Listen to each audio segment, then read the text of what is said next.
Hello everyone, this is Jackson100 here, and welcome back to another video. Today I've got a deck profile on a Elemental Mistress Doriado deck. Seeing this card's out, I thought, why not try this deck? It's pretty fun. Anyway, starting off, got 3 copies of Gen X controller. This is so you can advance Ritual out Doriado. It's also a tuner, and then you can use it with Undyne to, like, you know, dump the Dragoons and blah blah blah. This is why I think it's the best option for the normal for this deck. Got 1 copy of BLS, we're running 3, 4, 5 darks and 3, 4, 5 lights in the main.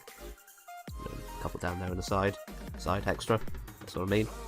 I've got 2 copies of Gishki Chain, so you're going to add this with the Dragoons that you're going to dump with Undyne, and basically when it's a normal, you can look at your top 3 cards. If there's a ritual monster, so Doriado, or a ritual spell, so either Advanced Ritual Art or Blessing, in those 3 you can add to your hand, and then basically whatever's left you get to arrange in whatever order on top of your deck, so basically it's a stacky deck. So you can always like stack one of those, or like an Undyne on top of your deck if you know the rest of the cards aren't too good, or you can always stack with traps or whatever monster you want, basically. Got 2 copies of Atlantean Dragoons, so this is what you dump with Undyne, and then that adds to the chain. I've got 2 copies of Element Dragon. So basically these 2 guys get effects when there's monsters with following attributes on the field. In this case, fire and wind. Doriado cancels all attributes other than dark. These will get both of their effects, so this one gains 500 attack, so it comes 2k, and it can battle twice if it destroys something. And I've got 2 copies of Elementsaurus, who also gains 500, and if it destroys something, it negates that effect of the monster, so sort of like a mini Armades effect, except that the spells and traps. I've got 2 copies of Gen X Undyne, so when you normal him, you get to dump Dragoons to add the controller, and then Dragoons will add the chain.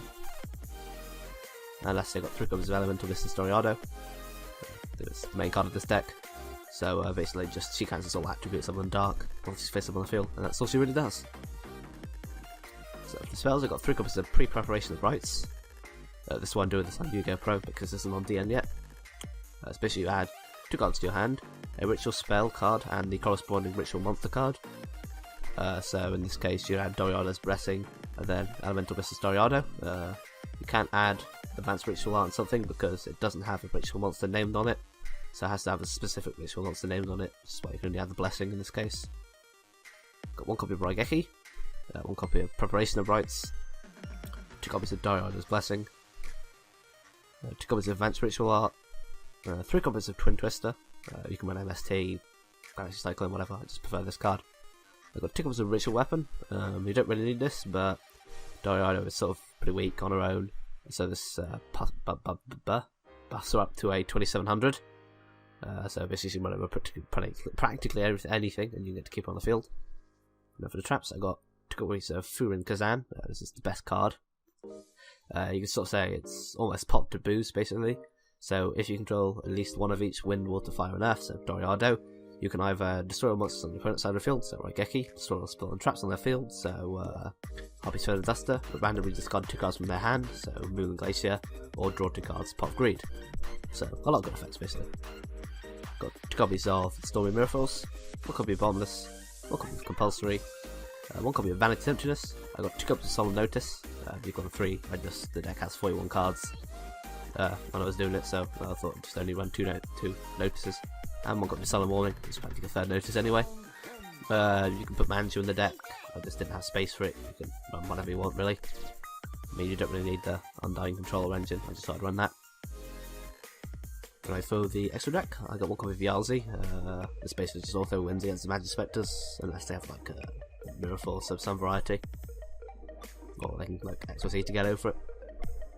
Got 1 copy of Black Rose, basically just for emergencies. 1 copy of Goyo, run over everything and then get them back, basically. Got 1 copy of Red Wyvern, so basically you just use him, so if there's something stronger than him on board you get to pop it. And I got 1 copy of Gen X Ally Triarm, so basically he gets effects based on the attributes of the non-tuner synchro. So in this case I'll get the wind and the water from Doriado. So if you somehow could tune it with 2 Gen X controllers somehow, you would also get the dark effect, but it's not exactly possible. So basically, what this effect is, you get to send, well, discard a card to either send a random card from opponent's hand to the graveyard, or select one spell to strap on the field and destroy it. The water effect is more likely because you've got Undyne and Controller that you can sync with there for that.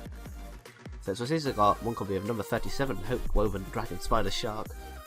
I'm just running this because I thought it was a new card. I thought, nah, we'll test it out.